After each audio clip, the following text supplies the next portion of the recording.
కరీంనగర్ జిల్లా తిమ్మాపూర్ మండలం నల్గొండలో పోలీసులు భారీ కార్డన్స్ నిర్వహించారు. రూరల్ ఎస్పీ విజయ్ కుమార్ ఆధ్వర్యంలో జరిగిన తనిఖీల్లో సరైన పత్రాలు 37 ద్విచక్ర వాహనాలు స్వాధీనం చేసుకున్నారు. అక్రమంగా నిర్వహించిన మద్యం, నిషేధిత గుట్కా ప్యాకెట్లు జప్తు చేశారు. అక్రమ కార్యకలాపాల పాల్పడితే కఠిన చర్యలు తప్పవని హెచ్చరించారు.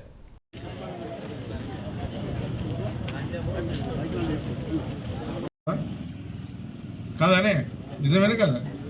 సో అందుకని ముఖ్యంగా మీకు చెప్పే విషయం ఏంటంటే ఈరోజు ఈ కార్డన్ సెర్చ్ ప్రోగ్రాంలో ఇటువంటి తప్పుడు పనులు, గుట్కాలు, ఈ బెల్ట్ షాపులు ఇవన్నీ ఉండొద్దు గ్రామంలో.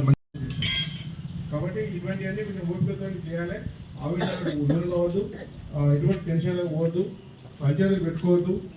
ఏదైనా ఉంటే మీరు పోలీస్ స్టేషన్ రాండి. పోలీస్ స్టేషన్లో ఒకవేళ అదే రోజు న్యాయం జరగకుండా తెల్లారా మరుసటి రోజు న్యాయం అమలు ఏం చేస్తారు? ఏంటంటే టీవీలు చూస్తారు, తెలుగు సీరియల్ వస్తాయి. అయ్యేలు ఏం చేస్తారు? బయట పెడతారు, మీద చూస్తారు, లేదా పొద్దున సాయంత్రం నలుగురు దోస్తులు కలిసి మాట్లాడతారు, అది తీసేస్తారు. పిల్లలు ఏం చేస్తారు? రేట్గా రియాక్ట్ అవుతారు, కేసు రిజిస్టర్ అవుతుంది, మన డబ్బులు మనకు వెంటనే తిరిగి వస్తాయి. ఈ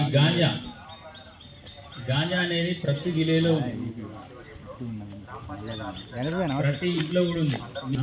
మరి వాడు టైంకి వస్తుండా, టైంకి తింటుండా. మరి టైంకు తింటలేడు, టైం పడుకుంటలేడు అంటే మనకి ఏదో ఒక చెడు వేసిన ఉన్నది అన్నట్టే మీరు గుర్తించాలి. కంపల్సరీ గుర్తించి దాన్ని వాడిని అడగాలి. అరే బాబు ఏమైంది రా, నువ్వు ఇట్లున్నావు కదా, హైవే ఎక్కలేను కదా అనుకుంటే తప్పదు. ఎక్కడైనా కింద పడితే పలిగేది మన తలకాయ, అర్థమైందా? అది హైవేనే కావచ్చు, రోడ్ నార్మల్ విలేజే కావచ్చు. ఇంకా అదొకటి.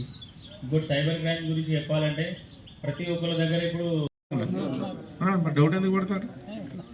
మంచిగా అందరూ వాళ్ళని ఆదర్శంగా తీసుకుని లైఫ్ అలవాటు చేస్తుంది, లేదా విచ్చలవిడితనానికి పోకుండా కంట్రోల్ చేస్తుంది. అంతే కదా? నమస్తే.